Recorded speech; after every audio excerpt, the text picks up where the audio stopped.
Amen. Merci beaucoup, c'est une joie pour moi d'être là. Vraiment une joie, vous pouvez vous asseoir. Tellement une joie d'être là. Vous savez, avant de commencer, j'aimerais juste partager quelque chose. Il y a un an, quand je suis arrivé, j'ai juste fait un aller-retour pour venir ici, pour voir Cash Luna. Ça a été juste pour 2 jours, enfin 1 jour et demi en France, donc ça fait 12 heures de vol aller, 12 heures de vol retour, juste pour avoir un temps avec Cash Luna. Et j'ai été tellement béni de rencontrer votre pasteur Dorothée, vraiment. Et vous savez, il m'arrive quelquefois de voir dans le monde spirituel, de voir certaines choses, d'avoir certains ressentis, puis j'aimerais juste prendre 2 minutes pour parler de ce que je ressens par rapport à pasteur Dorothée, ok? Parce que j'ai vraiment une connexion de cœur, une connexion divine qui est là. Et vous savez, il y a des personnes dans le monde spirituel, ils ont un poids, d'accord? Et il y a plusieurs grades, plusieurs galons. Et il y a un galon qui me touche très particulièrement dans le monde spirituel, c'est l'humilité. Et je vois ça chez pasteur Dorothée, et je vous dis, vous avez vraiment de la chance de l'avoir comme pasteur. Vraiment, vraiment, vraiment. Vous savez, c'est ce qui est visible sur elle, c'est, vous savez, cette humilité qui va tellement loin que Dieu élève la personne. Vous savez, je prends juste quelques secondes, encore une fois. Il y a l'humilité où tu t'abaisses, d'accord? Mais il y a plus que ça. Si tu veux que Dieu t'élève, quand tu t'abaisses, il faut t'abaisser encore plus. Et la Bible dit que Jésus, donc vous savez, dans Philippiens 2, il s'est abaissé, il se rendit semblable à un homme, mais il est allé encore plus loin. Et il est allé jusqu'à la mort. Et la Bible dit, et ensuite Dieu l'a ressuscité. Si Dieu le Père ne l'avait pas ressuscité, Jésus serait mort, serait resté mort. Il y a un chemin d'humilité où tu t'abaisses tellement que tu meurs à toi-même. Et si ce n'est pas Dieu qui t'élève, eh bien, tu es juste mort. Tu es juste inexistant, comme un simple homme, une simple femme, et on te considère comme un simple homme, une simple femme. Et ce genre de chemin-là, en disant je m'humilie tellement, je meurs à moi-même, et si Dieu ne m'élève pas, il ne se passera rien, eh bien, c'est le chemin de la gloire. Et c'est quelque chose que je vois, c'était pasteur Dorothée. Et vous savez, c'est un chemin de gloire, l'humilité. Et elle porte ça sur elle, et on voit que dans toutes ses réflexions, dans toutes les conversations qu'on a avec elle, elle pense chemin d'humilité, je m'abaisse. Et puis, je trouve ça tellement inspirant, et ça m'inspire, et je voulais le dire devant toute l'Église. Pasteur Dorothée, merci pour l'exemple et l'inspiration que vous êtes aussi pour moi. Merci beaucoup. Merci. Merci. Alors, je prends juste quelques secondes, parce que je pense que c'est mon équipe qui m'a ramené ça, mes livres. Alors, j'ai écrit 4 livres. Le premier, dans le désordre. Non, je vais le faire dans l'ordre, ce sera plus simple. Juste mon livre Combat spirituel, Parabole nocturne. Vous pouvez interpréter les rêves que Dieu vous donne. J'ai écrit ce livre. Dieu m'avait dit, je désire que tu restaures la culture du rêve dans la vie de mon peuple. Alors, j'ai été obéissant, je l'ai écrit. À l'époque, quand je l'avais écrit, il n'y avait personne qui parlait des rêves, en tout cas. Et c'était très New Age, personne n'en parlait dans l'église. J'ai dit, Seigneur, dans quoi tu m'embarques dans cette histoire? Et puis j'ai lancé ma chaîne YouTube comme cela, en parlant des rêves. Et d'ailleurs, la deuxième vidéo, la première, c'était comment restaurer la culture du rêve. La deuxième, Dieu me dit, fais une vidéo sur j'ai rêvé que j'étais nu. Je dis, Seigneur, qu'est-ce que tu me demandes de faire? Qu'est-ce que tu me demandes de faire? Et j'ai obéi. Et puis, vous savez, la Bible est remplie de rêves. Le nom de Jésus qu'on proclame depuis tout à l'heure a été révélé dans un rêve. Le Dieu d'Abraham, Abraham, quand il a fait alliance avec Dieu dans Genèse chapitre 15, ça s'est aussi fait dans un rêve. Et on oublie des fois toutes ces choses-là. La Bible dit, Dieu parle tantôt d'une manière, tantôt d'une autre, mais on ne le remarque pas, il parle par des rêves, par des visions nocturnes. Donc la question n'est pas de savoir est-ce que tu fais des rêves, est-ce que Dieu te parle dans les rêves, c'est est-ce que Dieu t'a parlé dans un rêve et tu ne l'as pas remarqué. Okay? Donc le livre, il est au fond, il y a des personnes il y a mon équipe qui est là pour vendre ce livre. Il y a aussi le livre Défi guérison que j'ai écrit avec mon ami David Terry, 21 jours pour voir vos premières guérisons. Je crois qu'il y a à peu près 14 ou 15 000 personnes qui ont fait cette formation. On vous explique un petit peu tout ce qu'on sait sur la guérison, comment collaborer avec le Saint-Esprit, parole de connaissance, discernement des esprits, toutes ces choses-là. Et on vous emmène à travers ces 21 jours à voir vos premières guérisons. Il y a le livre aussi, cette formation, elle est sortie en février. J'avais fait cette formation et j'ai demandé à mon ami David de m'accompagner. Vraiment libre sur la délivrance et l'autodélivrance. Moi, je suis né à l'île de la Réunion. Mes grands-parents étaient des sorciers. Moi, j'avais pas de balançoire dans la cour. Il y avait juste un pentacle, d'accord, pour les cultes sataniques, où on mettait chaque enfant sur chaque branche avec du sacrifice d'animaux, tout cela. Donc, c'était ça mon enfance. Et je voyais les démons comme je vous vois. D'accord. Mon enfance n'a pas été, a été assez particulière. Et j'ai dû découvrir un petit peu toutes ces choses-là. Et il y a tellement de pièges dans le monde spirituel, tellement de pièges. Et à travers ce livre, je vous explique exactement toute la délivrance, l'autodélivrance. J'ai reçu un témoignage, juste un petit témoignage de quelqu'un qui m'a envoyé le témoignage. Enfin, je l'ai lu cette semaine. Elle avait besoin de délivrance. Dieu l'a conduite sur cette formation. Et elle faisait la délivrance en ligne. Elle expliquait que pendant qu'elle regardait la vidéo, les démons se manifestaient. Elle perdait connaissance, elle se réveillait, la vidéo continuait, ça repartait en délivrance, elle faisait une autodélivrance, elle perdait connaissance, elle se réveillait, elle regardait encore la vidéo, jusqu'à ce qu'elle soit délivrée, dire à partir de la 4e vidéo, c'était fini, j'avais été délivré. Donc même à distance, d'accord, même à distance, la parole de Dieu est puissante, amen. Et mon dernier livre sur le combat spirituel, et bien là, je vous explique un petit peu les 25 vérités les plus importantes sur le combat spirituel. Vous savez, s'il y a bien un sujet qui est nébuleux dans l'Église, en tout cas pas dans toutes les églises, mais c'est le combat spirituel. Plus c'est nébuleux et plus on dit « Amen, Alléluia », mais si on dit « Est-ce que tu peux nous expliquer ?»« Non, ben, tu comprends, c'est dans l'esprit. » Regardez, je vous pose une question très simple. Vous êtes d'accord avec moi que Jésus a dépouillé l'ennemi, qu'il n'a plus aucune autorité? Alors pourquoi parle-t-on encore de combat spirituel? Pourquoi doit-on s'armer de l'armure du chrétien? Et il faut savoir exactement sur quel champ de bataille on doit se battre. Et à travers ce livre, je vous explique un petit peu toutes ces réalités, le discernement, discerner les stratégies du diable, lutter contre les puissances des ténèbres, détruire les forteresses spirituelles, toutes ces choses. J'aimerais, si c'est possible, donner, Pasteur Louis, je vais te le laisser. Si tu peux donner à des jeunes qui n'ont pas les moyens de se les offrir, ok? Merci. Voilà. Merci.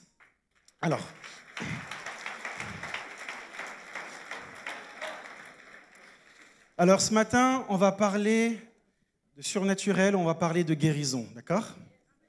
Qui a besoin de guérison? Je vais juste lever la main, parce que si je prêche un message et personne n'a besoin de guérison, c'est un peu dommage.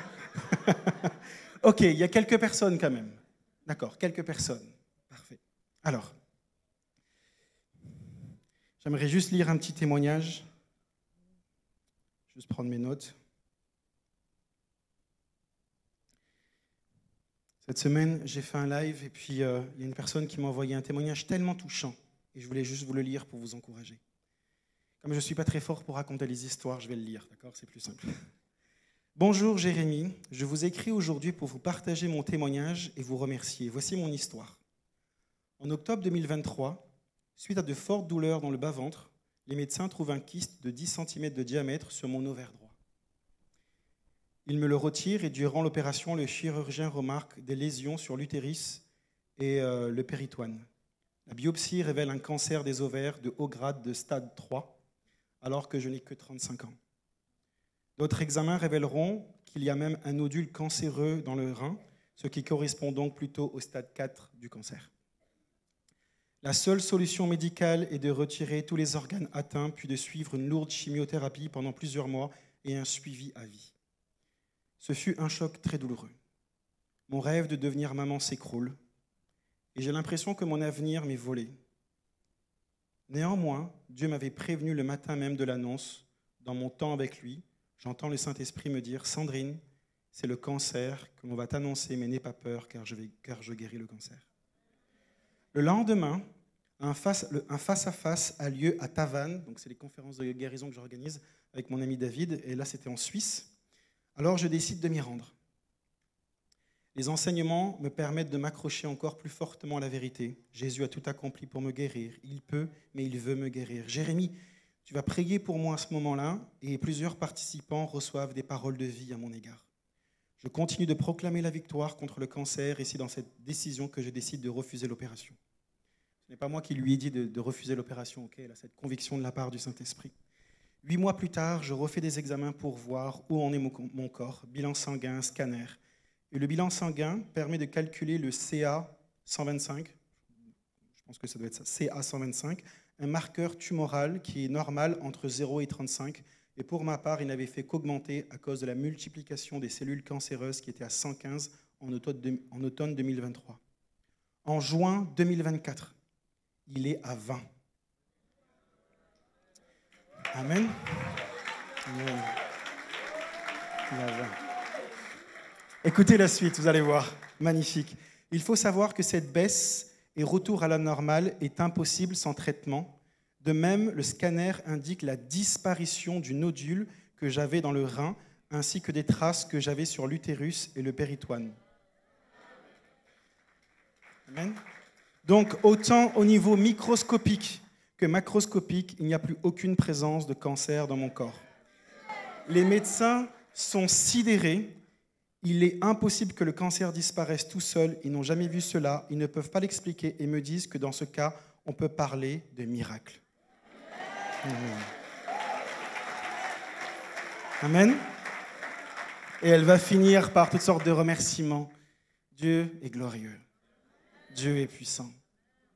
Et vous savez, quand je m'en souviens, à la fin, dans nos conférences, on prie pour des gens, on dit, écoutez, si vous avez une maladie qui peut vous tuer, venez devant. Après, on dit, écoutez, il y a des gens qui ont des rhumes, tout ça, ils vont essayer de venir, mais on dit, ça ne vous concerne pas. C'est vraiment quelque chose de fatal, et puis on impose juste les mains aux gens. Juste 3 secondes. Puis le miraculeux a pris place. Et j'aimerais parler de guérison ce matin. Vous savez, quand je priais pour vous, je voyais quelque chose qui devait comme être déraciné. Et l'appel que Dieu... Je crois qu'il y a un problème de retour. J'entends comme des petits boum, boum, boum, boum, boum. Juste, ok. Et en fait, ce qui se passe, c'est que concernant la guérison, je me rends compte que des fois, ce n'est pas plus de foi qu'il nous faut pour vivre le surnaturel, c'est plus de vérité. Vraiment, plus de vérité. Vous connaissez ce verset, vous connaîtrez la vérité vous rendra libre. Mais si la vérité rend libre, le mensonge emprisonne. Et il y a des fois où on croit en des mensonges sur la guérison, sur la délivrance, sur le surnaturel, qui nous bloquent. Et tu auras beau mettre toute ta foi là-dedans, il ne se passera rien. Il ne se passera rien. C'est comme, vous savez, moi ça m'arrive très souvent, encore aujourd'hui, je ne sais pas pourquoi ça m'arrive encore. Quand je marche, je vais faire mes courses ou je vais quelque part, il y a toujours une porte où c'est écrit « pousser, tirer ». Et des fois, quand c'est écrit « tirer », je ne sais pas pourquoi je pousse la porte. Ça arrive à certaines personnes encore aussi?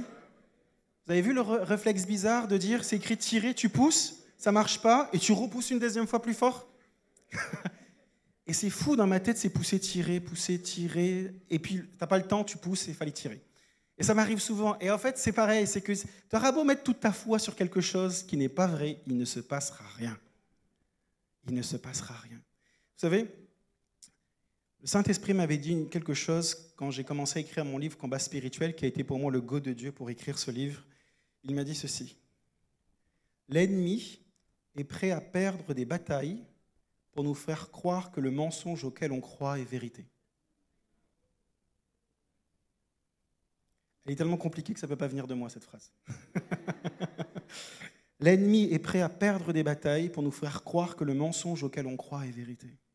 Et dans le combat spirituel, dans le surnaturel, l'ennemi est prêt des fois à te faire croire un mensonge. Tu entres et il est prêt à faire un pas en arrière. Alors toi, tu te dis, let's go, on y va. Puis recule une deuxième fois. Juste pour te faire croire que le mensonge auquel tu crois est vérité. Pour qu'ensuite tu amènes d'autres personnes et puis tu mets ta vie là-dessus. Il est patient, juste ensuite pour nous détruire.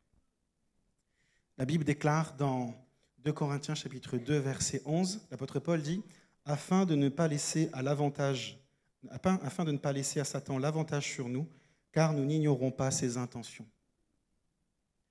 Car nous n'ignorons pas ses desseins. Le mot en grec, on devrait le traduire par « car nous n'ignorons pas son jeu d'esprit ». C'est vraiment ce que le mot grec veut dire, son jeu d'esprit. Et si nous ne réalisons pas ce jeu d'esprit, alors nous laissons à Satan l'avantage sur nous. Et nous devons le discerner, nous devons le comprendre. Et comme je l'ai dit, j'ai grandi dans une famille qui pratiquait l'occultisme. Je parle pas souvent de mon témoignage. Bon, c'est sûr, dans la formation Vraiment Libre, j'en parle. Hein. Mais quand j'ai vécu toutes ces choses, j'ai grandi dans une maison hantée, comme dans les films, vous savez, les portes se claquent, les assiettes se cassent, t'allumes la lumière, il n'y a rien. Eh bien, c'est pour de vrai, hein. Moi j'ai vécu ça, c'était mon enfance, hein. La peur de ma vie. D'accord. Et je raconte pas ça juste pour dire que c'était cool, là. D'accord. Il y a des endroits où je voyais les démons comme je vous vois, et j'avais 16-17 ans. Je m'en souviens, dans ma chambre, il y a un démon qui s'est présenté à moi. Ce démon, je l'ai revu dans un dessin animé japonais plus tard, quelques années plus tard. D'accord. Il y a un auteur, là, beaucoup de démons que j'ai déjà vus dans le monde spirituel, je l'ai vu dans ces dessins animés. Je vous le dis, là. Et j'ai pris 6 mois pour me remettre à prier ici, tellement, à l'âge de 16 ans, j'avais peur, tellement peur. Et je n'ai pas grandi dans une église qui était ouverte à cela. On me disait, ah, t'as dû manger trop de pizza. Mais ce n'est pas des blagues. Hein. On me disait, écoute, peut-être que tu n'es pas réellement converti. Puis ça a été tellement difficile. Et j'avais besoin de connaître ce que la parole de Dieu déclare. Et j'étais comme une éponge, j'aspirais tout ce que je trouvais, même si ce n'était pas terrible. Eh ben, j'avais tellement soif que j'ai bu un peu n'importe où. Et j'avais besoin de dire, Seigneur, dans tout cela, j'ai besoin de comprendre les pièges de l'ennemi. J'ai besoin de comprendre toutes ces choses-là, et puis de marcher dans une vie de victoire. Et ce matin, je n'ai pas le temps de partager tous les mensonges qu'on peut entendre sur le surnaturel, la guérison, mais j'aimerais juste prendre 3 points. 3 points importants que je vois le plus souvent concernant la guérison divine. Okay. Quelque chose qui nous bloque et qui nous empêche finalement de recevoir ce que Dieu a prévu pour nous. Vous savez, avant de commencer, j'ai écrit les doctrines de démons. Vous savez, les doctrines de démons, la Bible en parle, ce n'est pas prêché que dans les églises sataniques. Hein. Doctrine de démons, c'est on prend un petit peu de vérité, mais beaucoup de mensonges. Donc ça brille, tu dis waouh, ça brille, mais c'est une doctrine de démon. Le but des doctrines de démons, c'est d'influencer l'Église. Et donc il y a des doctrines de démons qui sont prêchées dans les églises. Alors, premier mensonge que j'entends le plus souvent, même dans les conférences, des gens qui m'écrivent des emails, des rendez-vous pastoraux, c'est « Je ne suis pas guéri parce que j'ai du péché dans ma vie ». Est-ce que ça parle à certaines personnes? Je ne vais pas faire lever les mains, d'accord? Je ne vais pas vous mettre mal à l'aise, d'accord? Mais est-ce que ça parle un peu? Ça parle, hein? Mais on ne se le dit pas comme cela, on ne se le dit pas. Mais on est là et on se dit...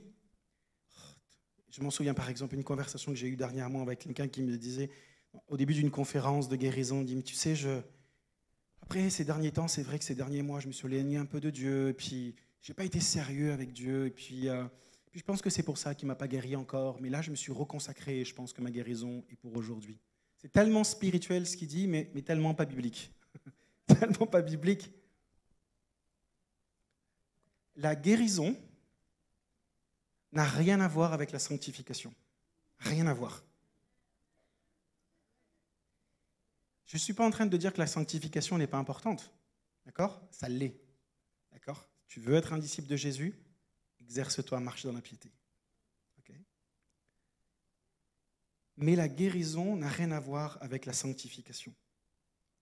Tu ne peux pas dire à quelqu'un, et tu ne peux pas te le dire à toi-même, je ne suis pas guéri parce que j'ai du péché dans ma vie. Ce n'est pas biblique. La Bible déclare dans Ésaïe 53, versets 4 à 5, parle de Jésus. « Cependant, ce sont nos souffrances qu'il a portées, c'est de nos douleurs qu'il s'est chargé, nous l'avons considéré comme puni, frappé de Dieu et humilié, mais il était blessé pour nos péchés, brisé pour nos iniquités. Le châtiment qui nous donne la paix est tombé sur lui, et c'est par ses meurtrissures que nous sommes guéris. » Est-ce que c'est écrit, c'est par notre piété que nous sommes guéris? Non. C'est par notre sanctification que nous sommes guéris? Rien à voir. Rien à voir. Pourtant, ce mensonge-là, on ne l'applique pas quand on va faire de l'évangélisation. On fait de l'évangélisation ici.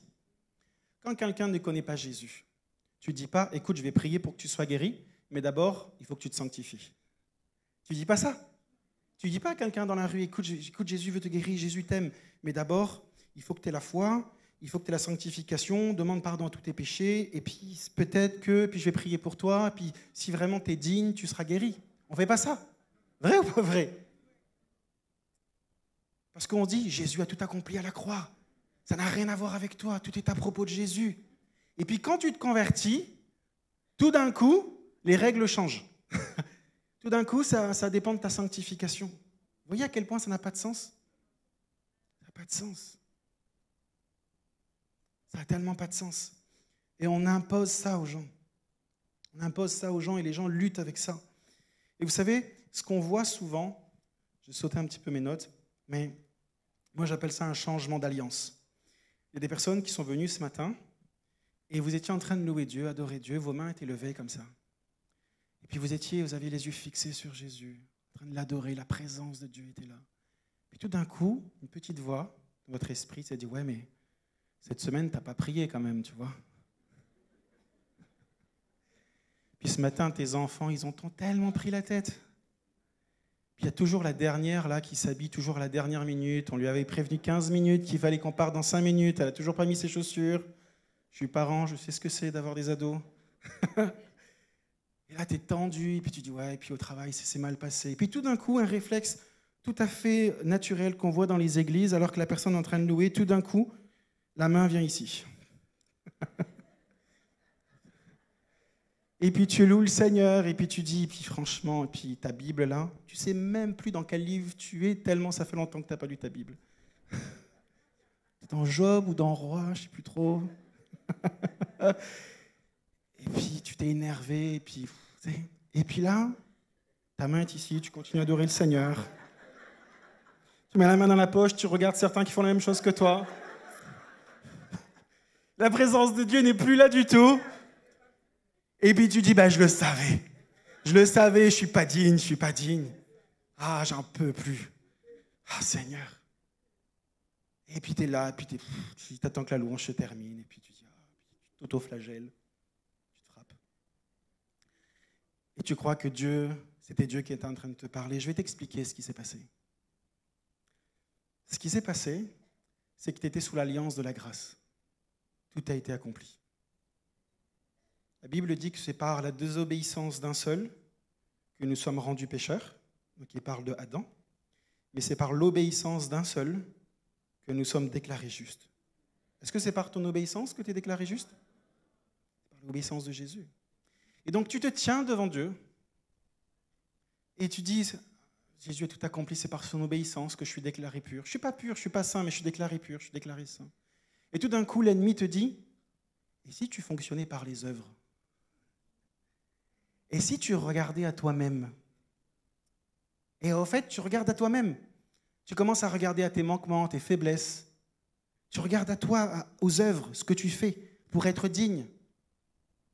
Et en fait, tu changes d'alliance. Tu passes sous l'alliance de la loi. Et la Bible dit que le péché tire sa force de la loi. Et il y a la condamnation qui vient, tu ne te sens pas bien. La présence de Dieu s'en va. Pourquoi? Parce que cette puissance-là, c'est la puissance de la résurrection qui est liée à la grâce de Dieu.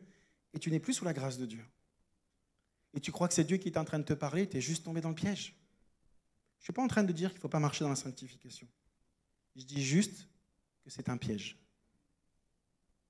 Que ça n'a rien à voir avec toi. Et puis souvent, est-ce que ça vous est déjà arrivé? Je l'ai déjà vu, moi, plusieurs fois, dans les églises. Les gens sont là, ils sont consacrés, ils prient, puis ils sont là. Et puis il y a quelqu'un qui vient, qui est toujours en retard, qui n'est pas sérieux. Et puis il vient, il est touché par Dieu, il est guéri. Puis tu dis, Seigneur, moi, ça fait 1 heure avant que la réunion commence, je suis là. Lui, il arrive en retard. On sait qu'il a un mauvais caractère. Il arrive, il est visité, il est touché, il est guéri. Puis la personne est là, alléluia, alléluia. Et puis tu es, pas sérieux. Ça parle, hein? Mais pourquoi? Parce que lui, il est arrivé, il était tranquille, il s'est dit, mais rien, c'est juste Jésus. Et en fait, on fonctionne par la loi. Tellement un piège. Je ne vais pas lire le passage, mais il y a un texte dans Nombre 21, versets 4 à 9. Est-ce que vous connaissez ce passage où le peuple est un peu rebelle, et puis Dieu envoie des serpents venimeux, et puis ils se font mordre. Et puis ils disent, Moïse, il faut que tu fasses quelque chose, parce que là, on est en train de mourir. Et Dieu va aller dire, tu vas prendre une perche et tu vas mettre un serpent venimeux au-dessus de la perche. Et tous ceux qui se font mordre, s'ils regardent à la perche et au serpent venimeux, ils seront guéris. Vous connaissez ce passage? C'était quoi la condition? La seule condition, c'était de regarder au serpent venimeux. Imagine, tu es de la plus petite tribu d'Israël, tu te fais mordre par le serpent et tu te dis « Ouais, mais là, en ce moment, dans ma tribu, ça se passe mal. Et puis, je suis la plus petite tribu de la petite tribu d'Israël. Mort, t'es fini. C'est fini, t'es mort, le venin t'a tué. » Tu n'avais pas le temps. La seule chose que tu devais faire, c'est de ne pas regarder à toi, mais de regarder au serpent venimeux, la perche, et tu étais guéri. C'était la seule condition. Et pourtant, la grâce n'était pas encore là. D'accord? La loi arrive dans Exode, au Décalogue. Mais là, il y a un moment de grâce, là. Il dit, ça n'a rien à voir avec toi. Tu regardes juste au serpent venimeux. Si tu le regardes, il va y avoir un transfert, tu seras guéri. Et vous connaissez que Jésus a repris ce passage dans Jean chapitre 3, versets 14-15. Le 16, on le connaît, car Dieu a tant aimé le monde qu'il a donné son Fils unique.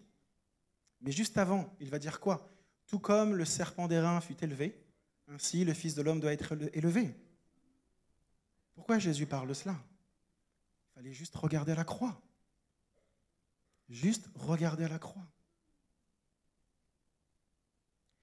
Et pourquoi, je me suis posé une question une fois en disant, Seigneur, pourquoi un serpent venimeux sur la perche? Bizarre, non? Pourquoi un serpent venimeux? Pourquoi pas avoir mis quelque chose, je ne sais pas, autre chose? Pourquoi ce qui les a tués, finalement, est sur cette perche? Parce que quand le serpent venait pour les mordre, il y avait une image prophétique qu'il devait comprendre que ce qui était en train de le tuer allait être un jour sur une perche et que quelqu'un qui allait être sur cette perche allait porter ce qui était en train de te détruire. Et la Bible dit que Jésus s'est fait malédiction pour que nous puissions recevoir la bénédiction. Et quand tu es devant Dieu, quand tu as besoin de vivre quelque chose avec Dieu, quand tu regardes à la croix, il faut que tu regardes ton problème comme s'il était sur la croix. Tout comme le peuple d'Israël avait le serpent venimeux qui mordait, il regardait en disant, ce qui est en train de me tuer là est sur cette perche-là. Et il y a un transfert, je suis guéri. Pareil avec Jésus. Et c'est ce que Jésus va dire. Ça n'a rien à voir avec nous. Tout est à propos de Jésus. Tu n'as rien à enlever ou à rajouter au tout est accompli de Jésus. Vraiment rien.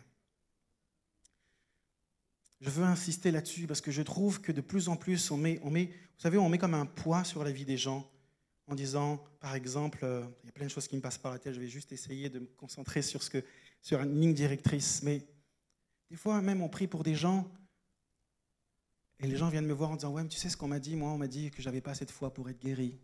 On accuse les gens. Vous connaissez? Il y a peut-être des gens qui ont vécu ça. Tu n'es pas guéri parce que tu manques de foi. Mais c'est tellement dur de dire ça aux gens.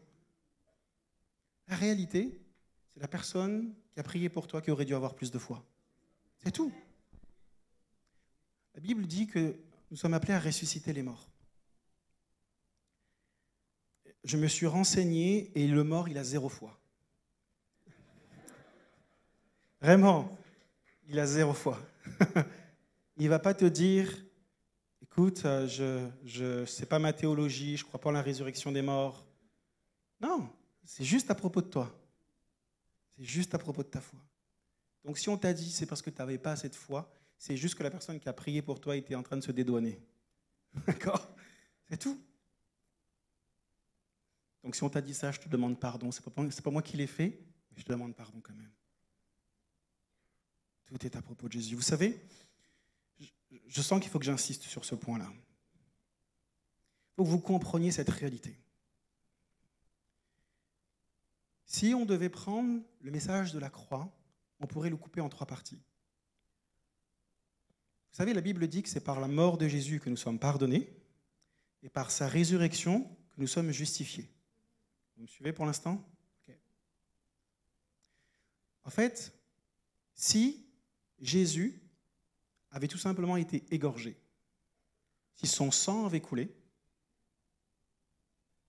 imaginez, on prend Jésus, les soldats prennent Jésus, l'égorgent, Jésus meurt, on aurait quand même été pardonné. Parce qu'il fallait que son sang coule. Il aurait été ressuscité et on aurait été justifié. Alors pourquoi Jésus a souffert? On l'a lu tout à l'heure. Pourquoi Jésus a accepté toute cette souffrance? Parce que la Bible dit que c'est par ses meurtrissures que nous sommes guéris. Il a accepté la souffrance uniquement pour qu'on soit guéri. Et ensuite, il a été mort pour qu'on soit pardonné et ressuscité pour qu'on soit justifié. C'est pour ça que la guérison est pour tout le monde. Parce qu'il y a des gens qui ne vont pas accepter la mort et la résurrection de Jésus, mais ils n'ont pas besoin d'accepter. Il y a des bénédictions qui sont reliées à la mort et la résurrection de Jésus, mais la guérison n'en fait pas partie. Parce que c'est par ses souffrances qu'on est guéri. C'est pour ça qu'on peut prier pour les inconvertis, les gens qui ne croient pas en Jésus et les gens sont guéris. Par contre, la vie éternelle, c'est autre chose. Vous voyez le point?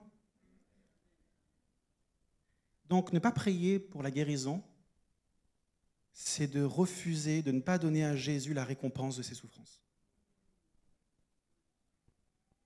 Jésus aurait souffert. Si on ne prie pas pour la guérison, Jésus a souffert en rien, pour rien. Mais vraiment, quand on réalise ça, on se dit, mais si on ne prie pas pour les malades, Jésus a souffert pour rien. Jésus a souffert pour rien. Donc, ce mensonge-là, il ne faut pas le croire. Il ne faut pas le croire. Donc, ce mensonge, je ne suis pas guéri parce que j'ai du péché dans ma vie, c'est un mensonge. Un mensonge de l'ennemi qui te fait croire que tu dois faire des œuvres pour recevoir la grâce de Dieu. Ça n'a rien à voir avec toi. Donc, si tu as besoin de guérison ce matin, détends-toi. Jésus a déjà tout fait. Amen. Ça vous parle? Ok. Mon deuxième point. La maladie est mon écharde comme celle de Paul. Vous avez déjà entendu ça ou pas? C'est quelque chose qui... Je suis parti à plusieurs endroits, dans d'autres pays, et c'est fou à quel point ça revient, ça. Et je sais, moi, j'ai entendu ce genre de témoignage. Il y a des gens qui me disent « Ouais, je suis malade, mais sa grâce me suffit. » Vous connaissez ce discours un peu pseudo-spirituel? Ma grâce, sa grâce me suffit. Oui, mais tu sais, j'ai besoin d'apprendre l'humilité. Faut pas que je m'enorgueillisse, donc c'est pour ça que je suis encore malade. J'ai envie de dire à ces personnes pourquoi? Parce que tu as reçu des révélations extraordinaires comme l'apôtre Paul? C'est pourquoi tu... J'essaie de le faire avec un peu ton d'humour parce que je veux juste qu'on soit à l'aise et que je condamne personne, d'accord? Des mensonges auxquels j'ai cru parce qu'on m'a enseigné comme cela. Mais la Bible dit, vous connaîtrez la vérité vous rendra libre. Lisons ce passage dans 2 Corinthiens chapitre 12, versets 7 à 10. On va juste lire la première partie. « Et pour que je ne sois pas rempli d'orgueil à cause de ces révélations extraordinaires, j'ai reçu une écharpe dans le corps, un ange de Satan pour me frapper et m'empêcher de m'enorgueillir, et il m'a dit, ma grâce te suffit, car ma puissance s'accomplit dans la faiblesse. Ainsi, je me montrerai bien plus volontiers fier de mes faiblesses, afin que la puissance de Christ repose sur moi. » Et donc, j'ai déjà entendu des enseignements. Pas on m'a raconté. J'ai déjà entendu des enseignements où les gens qui ont dit l'apôtre Paul était malade, c'est pour ça qu'il parle de ça. Ou d'autres, j'ai déjà entendu un enseignement où un pasteur avait dit que l'apôtre Paul avait un démon. Et qu'il a dit, Seigneur, délivre-moi de ce démon. Et Dieu a dit, ma grâce te suffit. C'est tellement contraire au message de la parole de Dieu. Tellement contraire. Alors, qu'est-ce que ce texte veut dire? Est-ce que vraiment ce texte parle d'une maladie? Non. Il faut savoir que l'apôtre Paul avait à peu près l'équivalent d'un double ou d'un triple doctorat, d'accord? Il connaissait la parole. Même Pierre va dire, quand l'apôtre Paul parle, il dit des choses quand même assez compliquées. Même l'apôtre Pierre le dit, d'accord? Donc, il connaissait la parole de Dieu. Et j'aimerais lire avec vous certains passages de la parole de Dieu pour interpréter la Bible par la Bible. Vous êtes OK avec ça? Certaines versions vont parler d'écharde, certaines versions vont parler d'épines, d'accord? Mais c'est la même chose, OK? Voyons un petit peu ce que la Bible dit quand on fait des recherches dans la parole de Dieu sur écharde ou épine, OK? Lisons par exemple Nombre 33, verset 55. Il est écrit « Si vous ne dépossédez pas les habitants du pays en votre faveur, ceux que vous laisserez là seront comme des épines dans vos yeux et des échardes dans vos flancs. Ils seront vos adversaires dans le pays que vous habiterez. » Ici, les échardes dans les flancs, ce sont des personnes, ce sont des adversaires. D'accord ? On continue, toujours concernant Canaan, dans Josué 23, 13. « Sachez bien que l'Éternel votre Dieu ne continuera pas à déposséder ses peuples en votre faveur. Alors ils deviendront pour vous des pièges et des filets, ils seront des fouets à vos côtés et des épines dans vos yeux. » Pareil, on parle de personnes, on parle d'adversaires. Les dernières paroles de David qu'on voit dans 2 Samuel 23, 6. David va dire « Mais les vauriens sont tous pareils à des épines que l'on rejette au loin. » Et la Bible va développer, on va continuer, mais la Bible développe cette image d'adversaires qui sont comme des épines ou des échardes, qui sont à côté de nous, mais s'ils nous atteignent, s'ils nous attaquent, ces épines nous touchent et entrent dans notre chair. C'est cette conception un peu théologie, de doctrine plutôt, d'accord, concernant la doctrine théologique par rapport aux épines. Je vais continuer. Écoutez ce que Dieu va dire. Là, c'est Dieu qui parle et qui envoie Ézéchiel vers Israël. Dans Ézéchiel chapitre 2, verset 6. « Quant à toi, fils de l'homme, n'aie pas peur d'eux, n'aie pas peur de leur discours, même si tu as pour compagnie des ronces et des épines, et que tu habites avec des scorpions, n'aie pas peur de leur discours et ne te laisse pas effrayer par eux, même si c'est une communauté de rebelles. » Ici, le mot épine, le mot ronce, d'accord, renvoie encore une fois à des adversaires, à une communauté de rebelles, des gens qui sont contre toi. Et Ézéchiel 28-24 va dire « Il n'y aura donc plus contre la communauté d'Israël d'échardes douloureuses ou de ronces blessantes. Elle n'aura plus de voisins pleins de mépris pour elle. » Quand on regarde dans la parole de Dieu, à aucun moment le mot épine, le mot écharde, ces mots font référence à une maladie. À chaque fois, cela fait référence à des personnes qui sont contre nous. Que ce soit des gens qui sont rebelles, des adversaires, des vauriens, mais ça fait toujours référence à des personnes. Et qu'est-ce que l'apôtre Paul était en train de dire dans ce passage ? C'est de dire, Seigneur, il y a des personnes qui sont influencées par des démons et qui viennent contre moi et contre mon ministère. Et quand on lit les Actes des Apôtres, on voit, quand il va à Thessalonique, quand il va à d'autres endroits, on essaie de le lapider, on critique, on crée comme un tumulte dans la ville, on crée quelque chose pour empêcher l'apôtre Paul d'exercer son ministère. Et l'apôtre Paul va dire, mais ces gens-là sont comme une écharpe dans ma chair, comme des adversaires, d'accord ? Tout ce qu'on vient de lire dans l'Ancien Testament. Il va dire, c'est des adversaires qui sont contre moi. Et Dieu va dire, ma grâce te suffit. C'est ça, ce texte veut dire. Et il va dire, et quand les gens seront là pour te critiquer, quand les gens seront là pour te décrédibiliser, quand les gens seront là et vont te lapider et te dire que tu prêches n'importe quoi, quand les gens vont s'élever en disant Jeanne la Grande, et puis ils vont commencer à vouloir te faire taire, au moment là où tu vas te sentir faible, c'est là que je vais être fort parce que je vais manifester ma gloire. Amen. Je vais relire ce passage et vous allez le voir autrement. 2 Corinthiens chapitre 12, versets 7 à 10. « Et pour que je ne sois pas rempli d'orgueil à cause de ces révélations extraordinaires, j'ai reçu une écharpe dans le corps, un ange de Satan pour me frapper et m'empêcher de m'enorgueillir. » Donc, on parle d'un esprit mauvais qui vient influencer des gens. « Et il m'a dit, ma grâce te suffit, car ma puissance s'accomplit dans la faiblesse. Ainsi, je me montrerai bien plus volontiers fier de mes faiblesses, afin que la puissance de Christ repose sur moi. » Écoutez bien, c'est pourquoi je me plais dans la maladie ? Non. Je me plais dans les faiblesses, dans les insultes, dans les détresses, dans les persécutions, dans les angoisses pour Christ, car quand je suis faible, c'est alors que je suis fort. Amen. Quand il parle de ça, il fait référence à des adversaires. Il ne parle pas de maladie. Il dit que c'est des adversaires, des vauriens, une communauté de rebelles, tous ces gens qui sont là contre mon ministère. Et donc c'est pour ça que je me plais par le fait d'avoir des adversaires.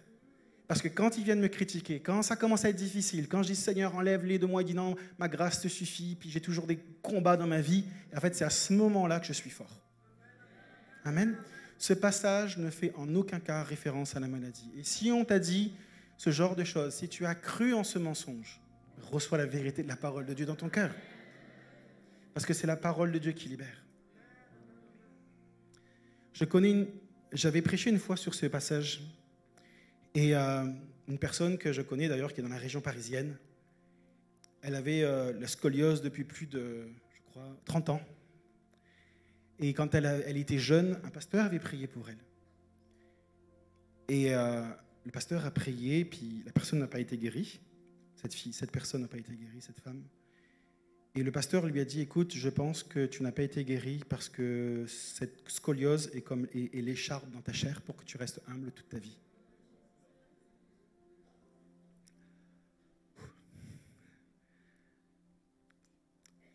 Et elle a grandi comme cela. Et elle avait comme, vous savez, ça s'est développé, elle avait je crois que ça s'appelle une gibbosité, vous savez, cette bosse un peu dans le dos, une forte scoliose. Et elle m'avait écrit, puis elle me disait, mais tu sais, c'est tellement... Je ne comprends pas ça. Elle disait, Seigneur, mais je pense avoir compris en fait le message. Je pense avoir été humble, Seigneur. S'il te plaît, alors comme elle n'était pas guérie, elle disait, mais je dois peut-être encore apprendre l'humilité. Et elle s'enfonçait dans quelque chose qui était tellement loin du cœur de Dieu. Ça, c'est une doctrine de démon. Ça, là, c'est une doctrine de démon. Elle disait, Seigneur, je n'ai pas reçu de révélation extraordinaire. Pourquoi je dois garder cette écharde? Et puis elle disait, voilà, Dieu en a décidé ainsi.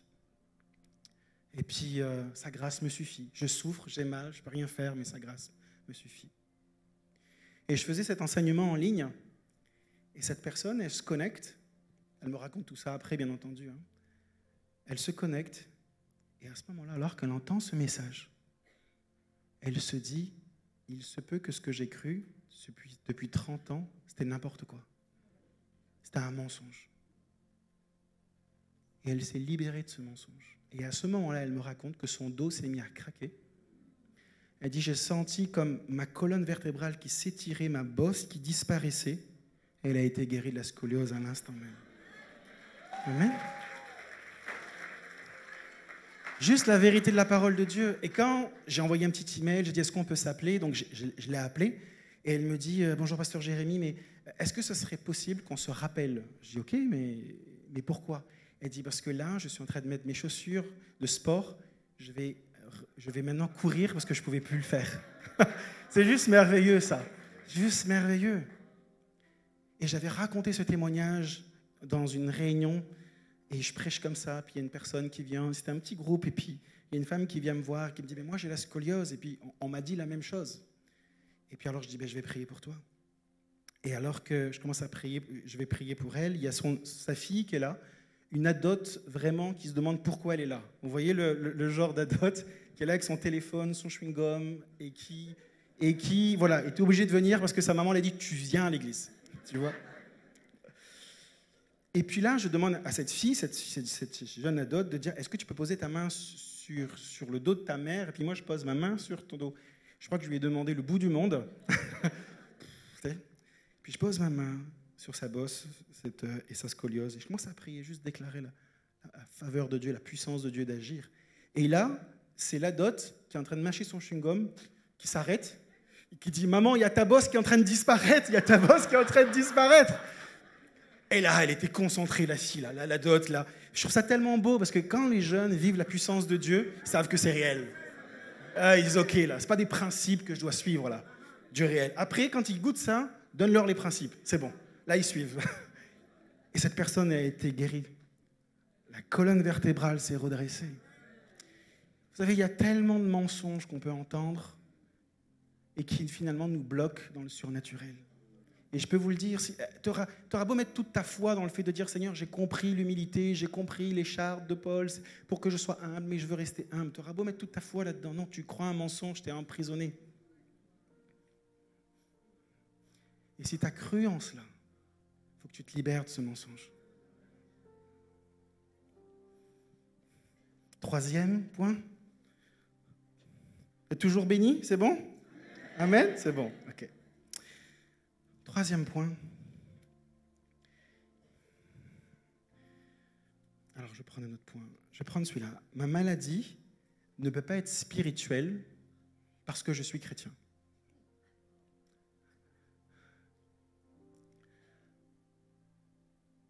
En fait, moi, quand je me suis converti, je donnais ma vie à Jésus. Je fais toutes sortes de choses parce que j'avais encore il y avait un pacte démoniaque qui avait été fait sur ma vie. Et je vivais tellement de choses difficiles, mais j'étais chrétien. Et j'aimais Jésus de tout mon cœur. Par contre, je vivais une vie tellement compliquée.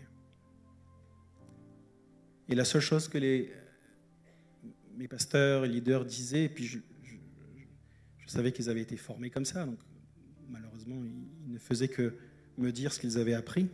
De dire, écoute Jérémy, soit c'est faux ce que tu vis, ou soit il faut que tu te convertisses. J'ai déjà donné ma vie à Jésus. Et ça ne rentrait pas dans leur case. Ça ne rentrait pas dans leur case. Donc j'ai fait une vidéo avant de lancer ma formation vraiment libre, c'est « Un chrétien peut-il avoir un démon ?» Moi, je suis parti à l'école biblique avec cette question. J'avais 18 ans, je suis parti à l'école biblique avec cette question-là. Et on m'a fait comprendre que ne te pose pas ce genre de questions, apprends des choses, plein de trucs qui finalement ne m'ont pas servi à grand-chose. Mais la réalité, c'est que les gens souffrent. Les gens souffrent.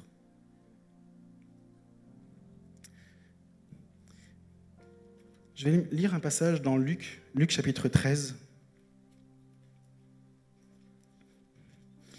Luc chapitre 13, vous connaissez ce passage de la guérison de la femme courbée. Il est écrit dans Luc 13, verset 10, « Jésus enseignait dans une des synagogues le jour du sabbat. Or, il y avait là une femme habitée par un esprit qui la rendait infirme depuis 18 ans. Elle était courbée et ne pouvait pas du tout se redresser. » Je m'arrête là, déjà. Vous savez, quand on parle du monde spirituel, quand on parle de délivrance, moi, je suis contre le fait d'hurler. C'est pas moi, j'ai rien contre ça. Il y a des gens qui le font. Mais j'ai l'impression que les gens essaient de se convaincre qu'en criant, ils auront plus d'autorité. D'accord? C'est juste... Puis les gens, ils veulent plus entendre parler de délivrance parce qu'on va leur monter dessus en disant « Tu sors, tu sors, tu sors », tu vois. Je peux comprendre. Puis après, on prend des photos et puis on les poste sur les réseaux sociaux. Moi, je suis très mal à l'aise avec ça. Je me dis, si le photographe, si c'était la mère du photographe, il n'aurait pas pris la photo. Si c'était la sœur ou le frère du photographe, il n'aurait pas pris la photo. Si ça avait été ma mère, je n'aurais pas mis ça sur les réseaux sociaux. Donc c'est la mère, le frère, la sœur de quelqu'un. Pourquoi tu mets quelqu'un en train de...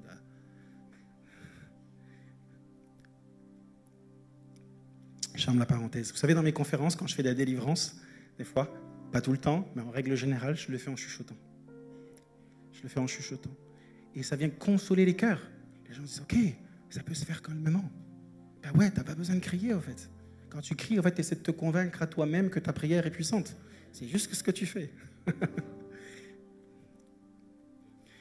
Et vous savez, il y a des fois, il y a des manifestations démoniaques qui sont très différentes. On a tendance à dire manifestation démoniaque est égale, la personne elle tousse, elle crie, elle vomit, elle fait toutes sortes de choses. C'était quoi la manifestation démoniaque de cette femme? Elle était courbée. Un esprit qui la rendait infirme, donc un esprit d'infirmité, et la manifestation démoniaque, c'était qu'elle était courbée. On connaît ce texte, mais prenez du recul. Il y a des gens qui peuvent avoir des manifestations démoniaques que vous allez même croiser, et la manifestation démoniaque, c'est qu'elle est courbée. Et nous, on pense que manifestation démoniaque, c'est que crier. Non, là, on le voit. La manifestation démoniaque de cette femme, c'était qu'elle était courbée. Voici la manifestation de ce démon. Ok? Je continue. Elle était courbée et ne pouvait pas se redresser. Lorsqu'il la vit, Jésus lui adressa la parole et lui dit « Femme, tu es délivrée de ton infirmité. » Il ne dit pas « Tu es guérie de ton infirmité », il dit « Tu es délivrée de ton infirmité ». Il y a des fois, il faut guérir des malades. Des fois, il faut délivrer les malades. Okay. Il posa ses mains sur elle. Immédiatement, elle se redressa et se mit à célébrer la gloire de Dieu. Qu'est-ce qui s'est passé? L'esprit d'infirmité est parti. Donc, le démon est parti. Et c'était quoi le résultat? Il n'y avait plus de manifestation démoniaque. Donc, elle a pu se redresser. Je sais qu'on n'a pas l'habitude de parler de ce genre de choses dans les manifestations démoniaques, mais c'était juste ça.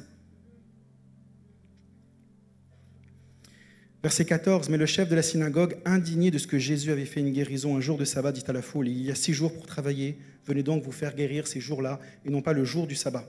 Le Seigneur lui répondit en ces termes, hypocrite, le jour du sabbat, chacun de vous ne détache-t-il pas son bœuf ou son âne de la mangeoire pour le mener boire ? Et cette femme qui est une fille d'Abraham et que Satan tenait attachée depuis 18 ans, ne fallait-il pas la délivrer de cette chaîne le jour du sabbat ? Jésus va dire, et cette femme qui est une fille d'Abraham, Jésus va préciser qu'elle est une fille d'Abraham. C'est particulier parce que quand on regarde, lorsque Jésus va parler de fille d'Abraham, de fils d'Abraham, il ne parle pas de cette filiation biologique. D'ailleurs, on le voit dans Jean chapitre 8. Jean chapitre 8, je ne vais pas forcément tout le lire, au verset 39, il y a une discussion, vous savez, avec les pharisiens. Il est écrit, les pharisiens disent, notre père, c'est Abraham. Et qu'est-ce que va dire Jésus ? Jésus va dire non, votre père n'est pas Abraham. Parce que si votre père était Abraham, si vous étiez fils d'Abraham, vous auriez cru en moi. Et Jésus va dire, il va dire, non, les fils d'Abraham. Il dit, non, vous ne l'êtes pas. Et Jésus va dire, au verset 43, « Pourquoi ne comprenez-vous pas mon langage ?» Il dit, vous n'avez pas pour père Abraham, vous avez pour père le diable. Pourtant, les pharisiens, eux, pensaient filiation biologique. On est fils d'Abraham. Jésus dit, non, vous ne comprenez pas mon langage. Moi, je vous dis que les fils d'Abraham ou les filles d'Abraham, c'est les personnes qui ont foi en moi, qui croient en moi. Vous ne l'êtes pas. Et d'ailleurs, quand on lit dans Galates chapitre 3, verset 7, qu'est-ce que va dire l'apôtre Paul ? Reconnaissez donc que ce sont ceux qui ont la foi qui sont fils d'Abraham.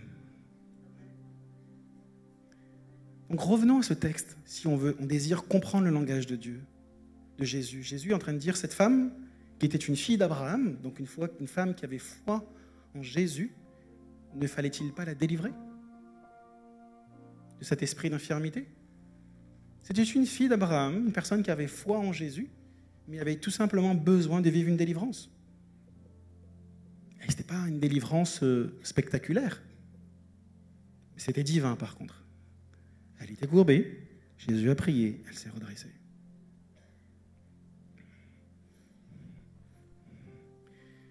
Et des fois, on ne peut pas savoir quand est-ce que... Des gens viennent me voir en disant, quand est-ce qu'on peut savoir si c'est une maladie spirituelle ou physique?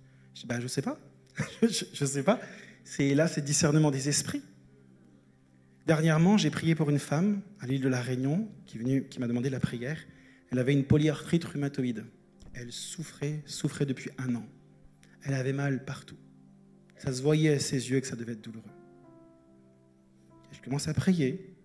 À aucun moment, je me dis que c'est spirituel, parce que ce genre de cas, souvent, c'est physique. Je me mets à prier pour elle. Je sens quelque chose dans l'atmosphère. Je prie, je défais certaines choses dans le monde spirituel.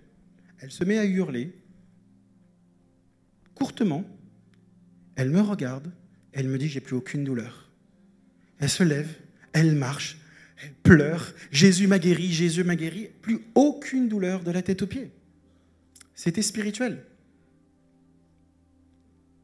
C'était spirituel. Et il y a des personnes qui ont besoin de vivre cela, de comprendre cela. Alors, je ne suis pas en train de dire que ça y est, tout le monde a des problèmes ou quoi que ce soit. Je parle d'un droit légal. Juste un droit légal. Ça n'a rien à voir avec notre sanctification ou pas quoi que ce soit. C'est un droit légal. Et nous avons autorité de le briser, tout simplement. Un petit peu les mensonges qu'on entend sur la guérison. Et j'aimerais prier maintenant. J'aimerais prier. Je veux juste savoir avant de prier, est-ce qu'il y a des personnes ici, alors que j'ai parlé de ce sujet, sentez-vous très à l'aise de répondre à cette question, et alors que je parlais de ça, vous vous êtes senti mal à l'aise. Il y avait comme quelque chose à l'intérieur de vous disant, j'ai comme une pression sur le torse, sur la gorge, il y a quelque chose qui me perturbe. Je ne me sens pas à l'aise là, quand tu parlais de ce sujet. Juste lever juste la main pour que je puisse voir. Ok.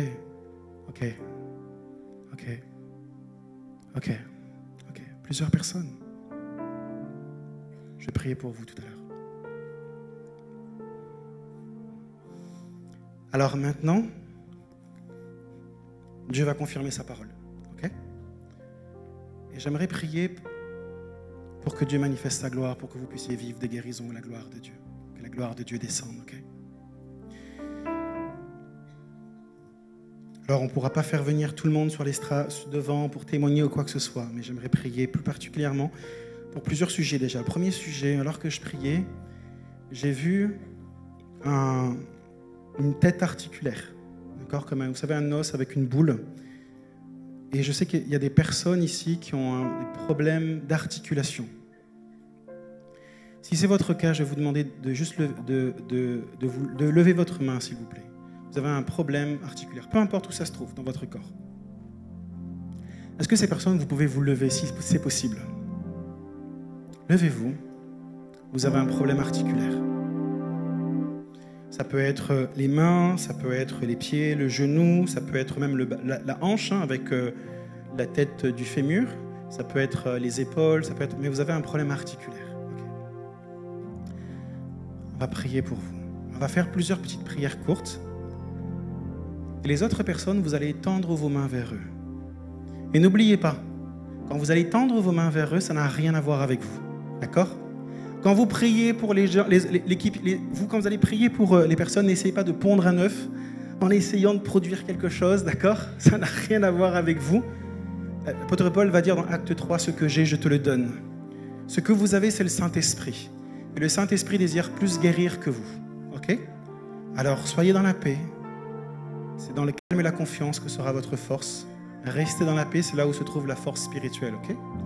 Et étendez vos mains vers eux. Et je vais prier pour vous. Et une fois que vous avez prié, je vais vous demander aux personnes qui se sont levées de vérifier et de tester, d'accord ? Certaines personnes, vous allez vivre une amélioration. Donc vous allez me dire, écoute, je ne suis pas guéri, mais il y a une amélioration. Certaines personnes, vous allez être guéris. Ok ? Et on va faire plusieurs prières comme ça avec plusieurs sujets. Alors maintenant, dans le nom de Jésus, Seigneur, merci pour ta parole. Et maintenant, nous te prions de venir confirmer ta parole dans le nom de Jésus. Et je prie pour toutes ces personnes qui se sont levées et qui ont un problème articulaire. Je libère sur vos vies maintenant l'onction de guérison et j'ordonne à la douleur, j'ordonne au dysfonctionnement, j'ordonne maintenant même à la douleur, j'ordonne à tout esprit d'infirmité de vous quitter maintenant même dans le nom de Jésus. Je prends autorité sur ce problème articulaire et j'ordonne à ce problème de disparaître totalement dans le nom de Jésus maintenant. Maintenant. Que l'onction de Dieu vous touche là où vous êtes maintenant même. Que la puissance de Dieu vous visite de la tête aux pieds. Je prie à ce que l'huile du Saint-Esprit vienne maintenant dans vos articulations. Vienne maintenant au niveau de vos muscles, au niveau de vos nerfs, de tout ce qui bloque, mais je reviens maintenant pour certaines personnes, c'est dû à un séquelle d'accident. Je reviens à ce moment où il y a eu l'accident et je viens annuler maintenant ces douleurs, ces dysfonctionnements. Je déclare maintenant que tu es totalement libre dans le nom de Jésus. Que la guérison se manifeste maintenant, ça n'a rien à voir avec toi. Tout est à propos de Jésus. C'est par ces meurtrissures que tu es guéri. Que la puissance de Dieu te touche maintenant. Recevez la guérison maintenant. Dans le nom de Jésus. Plus. Amen. Vérifiez maintenant. Vérifiez, testez pour les personnes qui avaient un problème. Si vous avez une amélioration, vous savez, vous dites, ok, il y a quelque chose qui s'est passé, il y a une amélioration, je vais vous demander de juste lever une main. D'accord ? Juste lever une main, de dire, ok, il s'est passé quelque chose. Ok, une personne, il y a des améliorations là. 1, 2, 3, 4, 5, 6, 7, 8, 9, 10, 11, 12, ok. Laissez les mains. Ceux qui disent, il n'y a plus rien, levez les deux mains, s'il vous plaît. Là, maintenant, de dire, j'ai plus rien. Juste, gardez vos mains levées. Ne faites pas comme ça. Gardez vos mains levées, juste que je puisse voir. Ok, une personne, là, plus rien. Alors, j'ai du mal à voir, mais plus rien. C'est les deux mains ou une main? Deux mains, ok. Plus rien. Plus rien. Une main ou deux mains? Une main? Deux mains? Ok, 1, 2, 3. Plus rien, plus rien, plus rien. Est-ce que là-bas, il y en a? Pas encore? On va reprier une deuxième fois. Est-ce qu'on peut déjà acclamer le Seigneur pour ce qui vient de se passer? Alors, l'avantage, c'est qu'on est dans une église, vous connaissez ces personnes. Quand c'est une conférence, on se dit oui, mais est-ce qu'on connaît? Vous les connaissez. Allez les voir, allez demander ce qui se passe, ok? Vous savez, moi je vous encourage quand vous priez pour les malades, priez plusieurs fois. La Bible dit, vous imposerez les mains aux malades et les malades seront guéris. Mais le texte grec dit, plutôt, vous imposerez les mains aux malades et les malades seront en train d'être guéris. C'est tellement différent, tellement différent. Jésus a prié 2 fois pour un aveugle. Élie a prié 7 fois pour que la pluie tombe. Est-ce que prier plusieurs fois, c'est un manque de foi? Non, au contraire. C'est que tu montres que tu as la foi. Ok? Alors maintenant, je vais faire un appel plus large. Tous ceux qui ont un problème articulaire, j'ai vu des personnes qui avaient des problèmes au niveau... ça ne concerne pas juste une tête articulaire, mais j'ai vu des personnes qui avaient des problèmes de dos. J'ai vu des personnes qui avaient des problèmes au niveau cervical. D'accord? Si c'est votre cas, levez-vous. Peu importe. Vous avez une douleur, un dysfonctionnement. D'accord? Levez-vous si c'est possible. Ok? Et je vais prier pour vous. Et ensuite, je vais prier pour ces 5-6 personnes qui avaient ressenti certaines choses. Juste faire une prière pour vous détacher de ces choses spirituelles démoniaques. Tendez vos mains vers eux. Tendez vos mains vers eux. Et on va prier. Seigneur, je prie pour toutes ces personnes qui ont des problèmes articulaires. Il y a comme des personnes, vous avez comme un poids sur vos trapèzes, sur votre cou, quelque chose qui irradie même au niveau de votre mâchoire, ça vous crée de la mal de tête, il y a comme un pincement. Je viens maintenant dans le nom de Jésus vous enlever comme cette charge, ce poids qui est sur vous. Je vais l'enlever maintenant dans le nom de Jésus. Certaines personnes, je vois dans le monde spirituel, vous avez comme des aiguilles au niveau de votre colonne cervicale, comme des aiguilles d'acupuncture. Je viens et je les enlève maintenant sur votre dos et votre colonne cervicale dans le nom de Jésus. Et je vous détache spirituellement de ces choses. Je ordonne à tout esprit d'infirmité de vous quitter. Je prie maintenant à ce que la douleur, les dysfonctionnements vous quittent et je libère la puissance de Dieu sur vous maintenant. Que le feu du Saint-Esprit soit sur vous maintenant. Maintenant dans le nom de Jésus. Plus Seigneur. Plus. Plus. Je déclare le feu de Dieu sur vous maintenant. La puissance de Dieu sur vous maintenant dans le nom de Jésus. Que les douleurs vous quittent, les dysfonctionnements vous quittent, que vous puissiez retrouver une mobilité parfaite de votre corps, que la douleur vous quitte maintenant. Que la puissance de Dieu vous visite de la tête aux pieds maintenant et que tu sois totalement guéri dans le nom de Jésus maintenant. Maintenant, recevez. Accentue ta présence, Esprit de Dieu. Accentue ta présence. Que la maladie te quitte. Les dysfonctionnements te quittent maintenant. Je déclare maintenant le surnaturel de Dieu dans ton corps. Plus. Amen. Amen, amen. Vérifiez. Testez. Testez. Vérifiez. S'il y a quelque chose qui s'est passé, alors, s'il y a une amélioration, juste levez une main. Et si vous avez une guérison, dire ok, il n'y a plus rien, levez les 2 mains pour qu'on puisse faire la distinction. Ok? Donc la madame qui applaudit, c'est pour ça. Ok, d'accord. Je ne comprenais pas. Donc tu as été guéri, c'est ça? Je ne comprenais pas. Je dis pourquoi elle a... Ok. Merci Seigneur. Merci Seigneur. Plus rien, ok? Ok. Combien de personnes?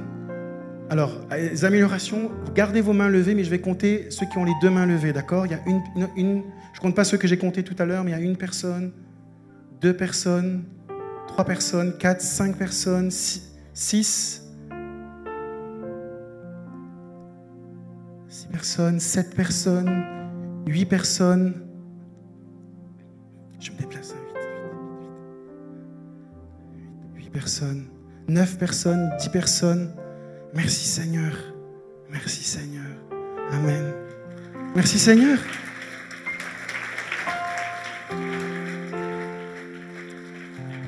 Le temps est un peu court pour faire témoigner toutes ces personnes. Vous savez, vous n'avez pas besoin d'un... Alors là, le piano est là, je te remercie. Mais tu peux le faire simplement, comme je le fais. comme je le fais. Utilise ton autorité. Ce que j'ai, je te le donne dans le nom de Jésus. Tu peux le faire. Prie pour les gens. Crois en ce que Dieu t'a donné. Je prie aussi pour... Est-ce que je peux encore avoir 5 minutes? C'est possible? Ok. Merci. Pour tous ceux et celles qui disent, mais Jérémie, quand tu as parlé de démons, quand tu as parlé de toutes ces choses, j'ai senti comme des choses bouger à l'intérieur de moi, dans mon ventre, ou quelque chose, une douleur au niveau de la gorge, quelque chose qui était pris. Est-ce que ces personnes peuvent juste lever la main, s'il vous plaît? Alors, avant de nous lever la main, vous savez, des fois, il y a comme une culture où les gens ont honte de lever la main. Mais si vous êtes captif, c'est parce que vous avez de la valeur. On ne prend pas quelqu'un prisonnier s'il n'a pas de valeur. C'est parce que tu as de la valeur aux yeux de Jésus. Okay?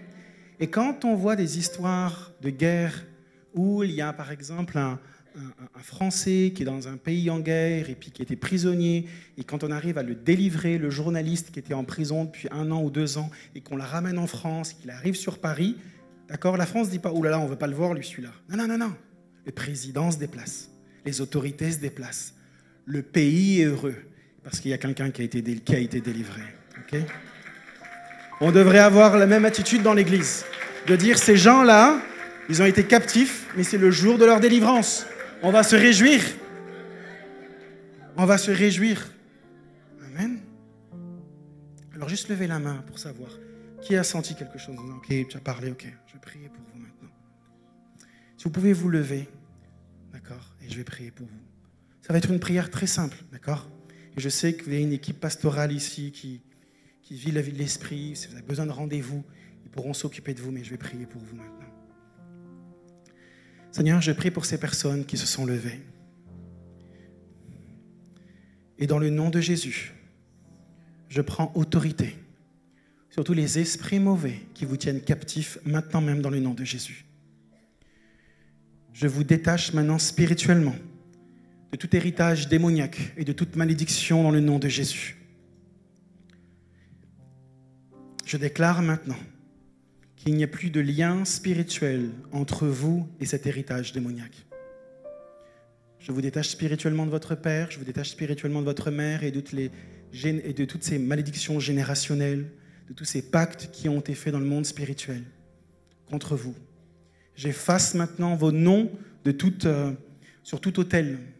J'efface votre nom et vos photos maintenant sur tout rituel démoniaque dans le nom de Jésus. Et je déclare maintenant que toutes les puissances des ténèbres n'ont plus aucun droit sur vos vies dans le nom de Jésus. Maintenant, que la puissance de Dieu maintenant vous touche et vous libère dans le nom de Jésus. J'ordonne à tout esprit de sorcellerie maintenant de vous lâcher prise dans le nom de Jésus. Maintenant, dans le nom de Jésus, je vous détache de ces choses et je déclare que c'est terminé. Que c'est terminé dans le nom de Jésus. Plus, Seigneur. Que le feu de Dieu soit sur vous. J'annule tout contrat qui a été fait sur votre vie. J'annule maintenant ces choses. Dans le nom de Jésus. Maintenant. J'annule les contrats. Dans le nom de Jésus.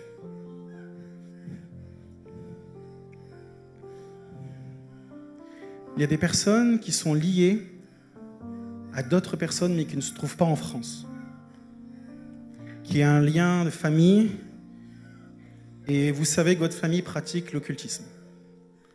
Et je viens maintenant vous détacher de ces choses dans le nom de Jésus. Je ne sais pas s'il y a des équipiers de prière au sein de cette église. Une personne qui est là. Dans le nom de Jésus. Je viens maintenant vous détacher spirituellement de ces personnes qui se trouvent dans d'autres pays, qui sont de votre famille et qui viennent vous maudire. Et dans votre vie spirituelle, c'est une galère.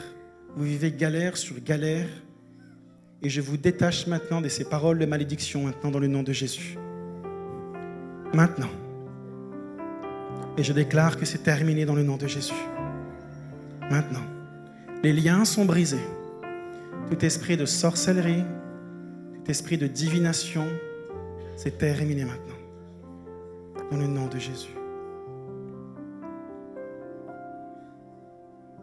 Je vois une photo, et certaines personnes, il y avait une photo. Vous savez, des fois, quand on prie, pour les délivrances. C'est tellement mieux de s'adresser aux problèmes. Si tu annules des contrats, si tu annules ce qui a été fait dans le monde spirituel, l'ennemi n'a plus aucun droit. Mais si tu t'adresses aux démons, juste aux démons, oui, il va se manifester, mais il va revenir parce qu'il a un droit légal. Et je voyais une photo posée. Et à côté de la photo, je voyais comme des fruits, comme un sacrifice, un autel, quelque chose. Et je viens maintenant dans le nom de Jésus. Même les personnes qui sont connectées, qui sont en ligne, je m'adresse aussi à vous. Je viens supprimer spirituellement ta photo sur ce rite démoniaque maintenant dans le nom de Jésus. Maintenant. Je supprime ta photo maintenant. Et que tous ces esprits mauvais te quittent et te lâchent dans le nom de Jésus. Maintenant, dans le nom de Jésus. Je supprime ta photo maintenant. Je brûle ta photo maintenant dans le nom de Jésus. Maintenant, plus, Seigneur, plus. Que cette photo maintenant soit brûlée maintenant dans le nom de Jésus. Maintenant. Plus, Seigneur. Je brise ce contrat qui a été fait sur ta vie dans le nom de Jésus. Dans le nom de Jésus. Amen. Amen. Amen. Mon dernier sujet, j'aimerais prier pour prier pour plus du Saint-Esprit. Et là, je sais que ça s'adresse à plus de personnes. Amen.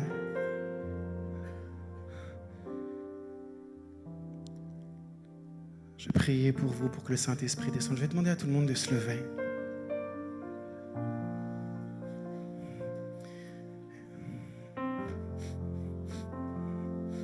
Et je vais prier pour vous. Pour les personnes qui ont été guéries, on avait juste une petite séance de guérison. N'hésitez pas à aller voir Pasteur Dorothée ou l'équipe pour donner votre témoignage. Si vous êtes béni quand vous entendez un témoignage de guérison, alors les gens ont besoin d'entendre votre témoignage. D'accord ? Donc ces dizaines, quinzaines de personnes qui ont été guéries là, d'accord ? Allez voir l'équipe.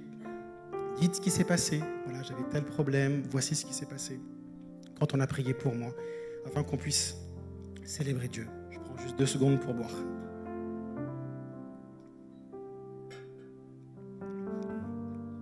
Est-ce que vous avez soif ? On a soif, hein ? Soif de plus de Dieu. Alors je vais vous bénir maintenant. Saint-Esprit, vois nos cœurs. Je prie de nous remplir maintenant de ton Saint-Esprit. Viens, Saint-Esprit, dans cette salle. Accentue ta présence maintenant dans le nom de Jésus. Et je prie que ça déborde, maintenant même dans le nom de Jésus. Je prie pour une huile de joie maintenant. Une huile de joie, que ça déborde, Seigneur. Plus, viens remplir, Seigneur, ce lieu de ta présence. Je prie pour les baptêmes dans le Saint-Esprit. Seigneur, tu dis dans ta parole, Paul va dire, Seigneur, je viens ici pour vous communiquer des dons spirituels. Et je prie pour un transfert d'onction maintenant dans le nom de Jésus. Je prie à ce que le feu du Saint-Esprit soit sur vous maintenant dans le nom de Jésus. Que vous soyez remplis du Saint-Esprit maintenant. Je prie maintenant à ce que vous soyez activés dans les dons spirituels, dans les paroles de connaissance, dans les dons de guérison, dans le discernement des esprits, les paroles prophétiques pour bénir et exhorter le peuple de Dieu. Je prie maintenant à ce que le feu du Saint-Esprit soit sur vous dans le nom de Jésus. Plus, Seigneur. Commencez à prier, dire, Seigneur, je veux plus de toi, plus de toi. Seigneur, je veux plus de toi. Criez à Dieu. Remplis ce lieu de ta présence, Seigneur. Que ton feu soit là, Seigneur. Que ton feu soit là maintenant dans le nom de Jésus. Plus, Seigneur. Plus, Esprit de Dieu. Plus, Seigneur. Que ta gloire se manifeste dans ce lieu dans le nom de Jésus. Je prie pour ton Église, Seigneur, et je prie à ce que cette Église soit connue comme une Église, Seigneur, où la puissance de Dieu se manifeste puissamment dans le nom de Jésus. Je prie à ce que tu les baptises de ton Saint-Esprit, à ce que ton feu descende dans ce lieu dans le nom de Jésus. Plus, Seigneur. Une huile de joie, Seigneur. Une huile de joie. Une huile de joie, Seigneur, comme Jésus l'a reçue. Seigneur, tu dis qu'il a reçu une huile de joie, alors que cette huile coule, Seigneur. Tu dis, vous puiserez avec joie aux sources du salut, dans Isaïe. Alors, Seigneur, plus de toi. Que ça déborde. Que ça déborde, Seigneur. Plus d'onction. Si le groupe de louanges peut venir, si possible. Merci beaucoup. Merci beaucoup. Plus, Seigneur. Plus, Seigneur.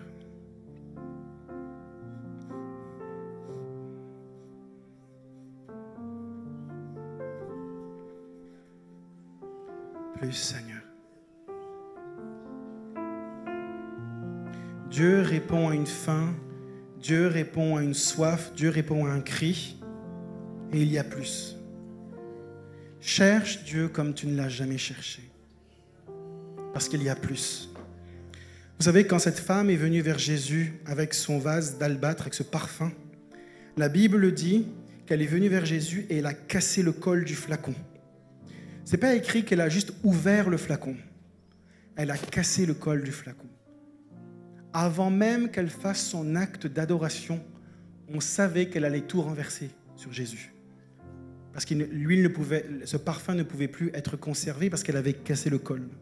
Elle n'avait pas juste ouvert, elle a cassé.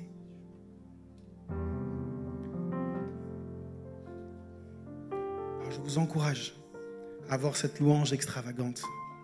De dire, je vais casser le col du flacon pour montrer déjà à Jésus que je veux l'adorer, je vais tout lui donner. Je vais tout lui donner.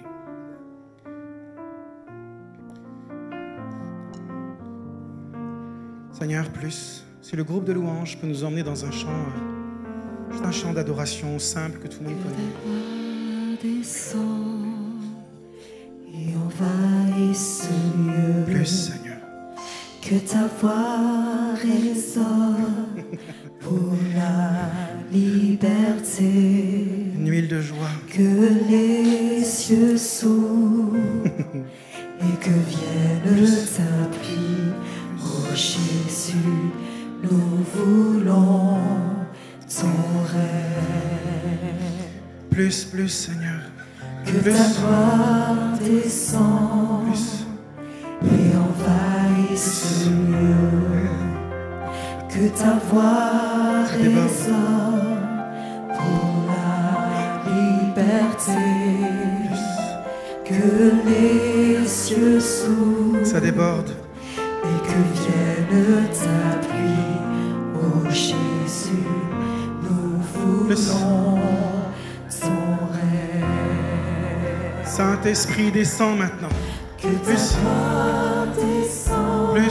Plus de toi. Et envahisse ce lieu. Que ta voix résonne pour la liberté. Que les cieux s'ouvrent et que vienne ta pluie. Oh Jésus, nous voulons ton règne. Amen. Amen. Seigneur, il y a des personnes ici, vous êtes en train de rigoler. Et certaines personnes vous dites, qu'est-ce qui se passe? La Bible dit que le jour de la Pentecôte, lorsque le Saint-Esprit est descendu, les gens, ils ont dit, mais ils sont pleins de vin doux.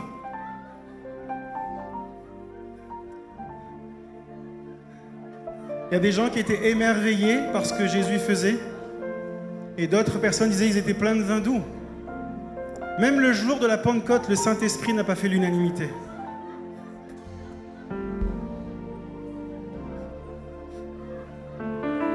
Vous puiserez avec joie aux sources du salut. Je prie maintenant pour une plus grande mesure de l'ivresse de l'Esprit de Dieu. Maintenant, plus. Ça déborde. Ça déborde. Ça déborde. Ça déborde maintenant dans le nom de Jésus. Plus. Plus, Seigneur. Ça déborde. Ça déborde, Esprit de Dieu. Plus. Ça déborde. Que l'onction du Saint-Esprit maintenant soit sur vous. Encore plus. Recevez maintenant. Plus. Maintenant. Plus. Plus. Ça déborde maintenant. Reçois maintenant. Plus.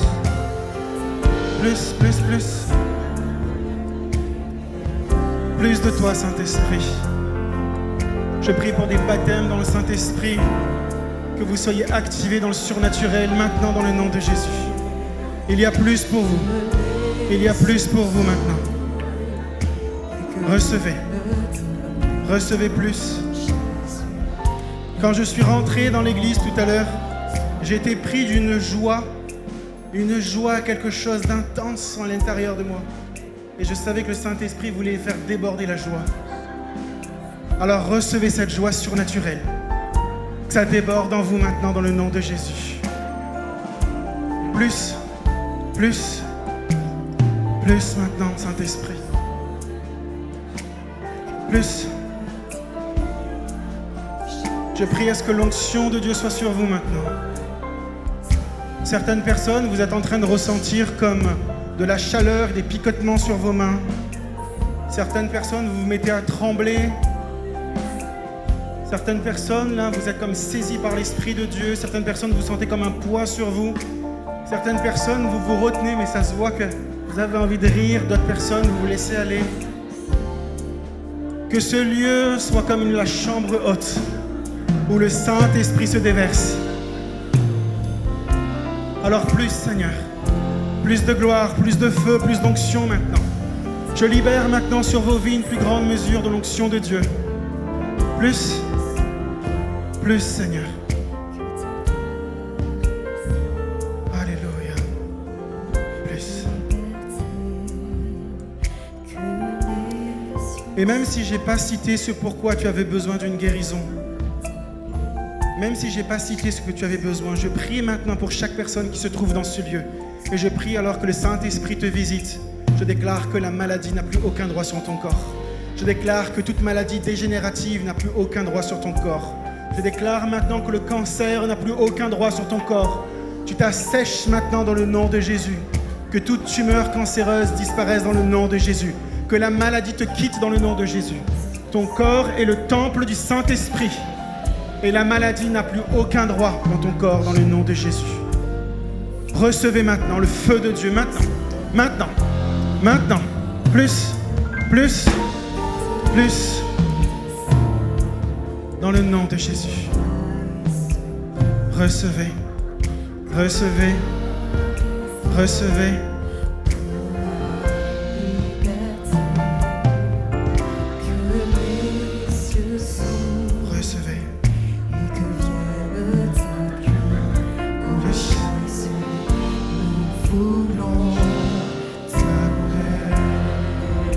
Adorez, adorez, adorez. Que ta gloire descende et envahisse ce lieu. Que ta voix descende pour la liberté. Que les cieux s'ouvrent et que vienne ta pluie. Oh Jésus, nous voulons. Plus, plus, Seigneur, plus. Crie à Jésus. Que ta gloire descende et envahisse ce lieu. Que ta voix descende pour la liberté. Que les cieux s'ouvrent et que vienne ta pluie. Oh Jésus, nous voulons.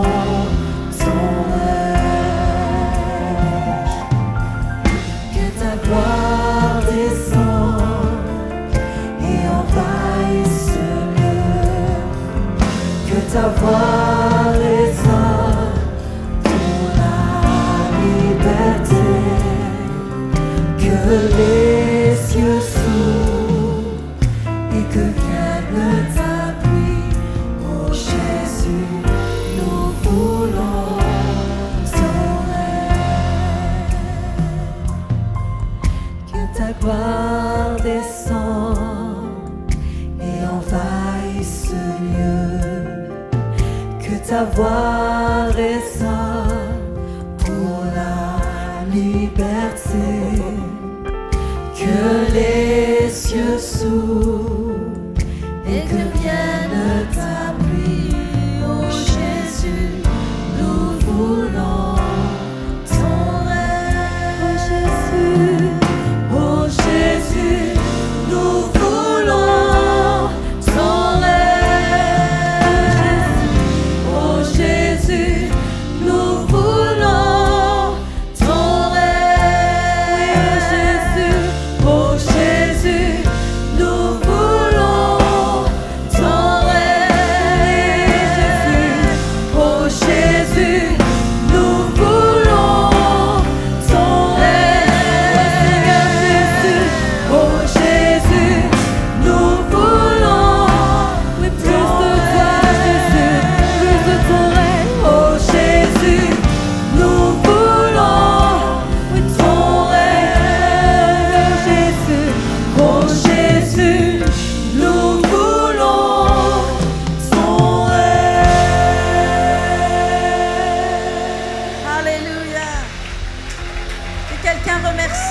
plein de gratitude et rempli de reconnaissance pour le merveilleux Saint-Esprit qui est dans ce lieu, qui est dans cet endroit et qui est déversé dans nos cœurs.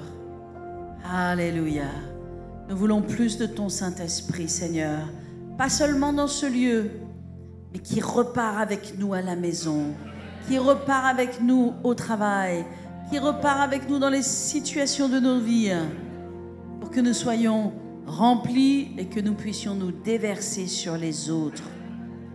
Merci Seigneur. Je prie, Père éternel, que tu lèves une armée dans cette église, une armée de gens qui produisent des preuves, une armée de gens que tu utilises, et Dieu veut tous nous utiliser. Il n'y a pas de gens particuliers, mais vraiment une armée de gens qui s'engagent, parce que l'armée, on s'engage pour entrer dedans, et qui disent, Seigneur, moi je veux être un producteur de preuves, je veux voir les miracles, je veux que tu m'utilises pour guérir les malades, libérer les captifs, pour être un témoin puissant. Alléluia. Merci Jésus. Merci Seigneur. Amen. Amen. Est-ce qu'on peut remercier le pasteur Jérémy Potin? La parole et l'esprit. Asseyez-vous dans sa présence. L'alliance de la parole et de l'esprit. Tout le monde sait que le Saint-Esprit est dans ce lieu. Alléluia. Gloire à Dieu. Restez dans l'esprit. Et c'est tellement merveilleux la douceur de l'esprit. L'esprit n'est jamais en colère, il n'est jamais violent, il n'est jamais agressif. Mais il est doux et réparateur. Et c'est comme ça que nous devons être. Amen. Nous-mêmes. Et c'est comme ça que nous devons être aussi les uns avec les autres. Alléluia. Et quand on sort du chemin, on a besoin de se repentir et de revenir dans un chemin, le chemin du Saint-Esprit. Esprit de Dieu est sur toi ce matin. C'est une grâce. Alléluia. Je rends grâce à Dieu pour toutes les personnes qui ont été touchées, guéries dans leur corps. À la fin de la réunion, je vais demander aux assistants pasteurs et peut-être à d'autres personnes de venir aider. Ils vont se mettre sur le devant. Ils vont prendre vos témoignages. Amen. Comme il a été demandé, donnez vos témoignages, vos noms, que ces témoignages soient écrits, que Jésus soit glorifié. Alléluia. Je vais vous demander maintenant de tout le monde de fermer vos yeux, s'il vous plaît. Le Saint-Esprit est là. Peut-être aujourd'hui vous dites, je ne suis pas sûre d'être sauvé. Je ne suis pas sûre d'avoir vraiment donné ma vie à Jésus. Peut-être je ne l'ai jamais donné, ou peut-être je ne suis pas vraiment sûre de l'avoir donné en fait. Je ne suis pas sûre que si je devais mourir demain, je ne suis pas sûre d'aller au ciel. Si vous n'avez pas cette assurance que Jésus est dans votre cœur, qu'il est votre Seigneur, vous avez besoin de lui donner votre vie. C'est la chose la plus simple au monde, la plus facile au monde, il s'agit de dire oui à Dieu. Alors je vais vous inviter dans une prière, et vous, nos bien-aimés en ligne, et vous tous ici présents, on va tous répéter derrière moi.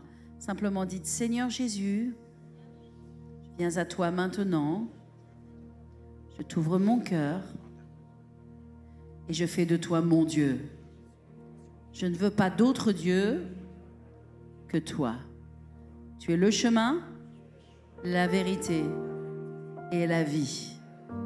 Merci, parce que tu es mon Dieu maintenant, mon Sauveur. Tu me laves de tous mes péchés et je fais de toi mon Seigneur. Je veux te suivre et marcher avec toi maintenant.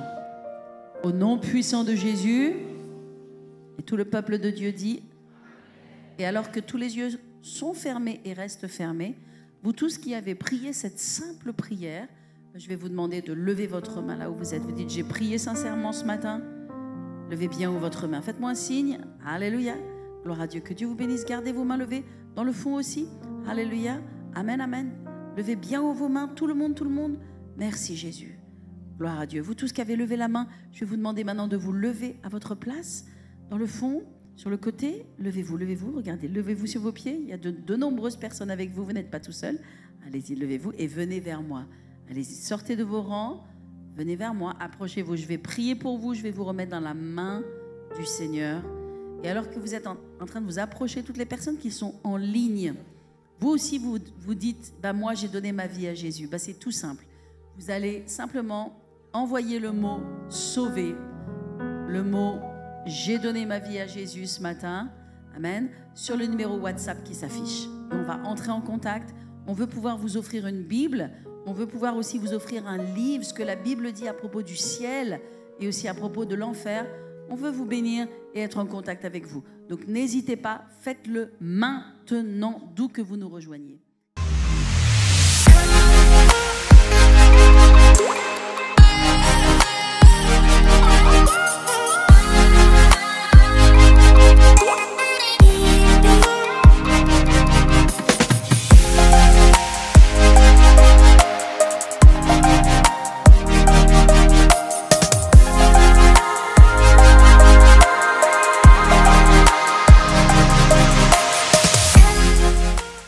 My name is Phil Shaw with Shake the Nations Ministries, and I'm really excited to be with you, the Paris Christian Centre, and Pastor Dorothy on Sunday, the 1st of December.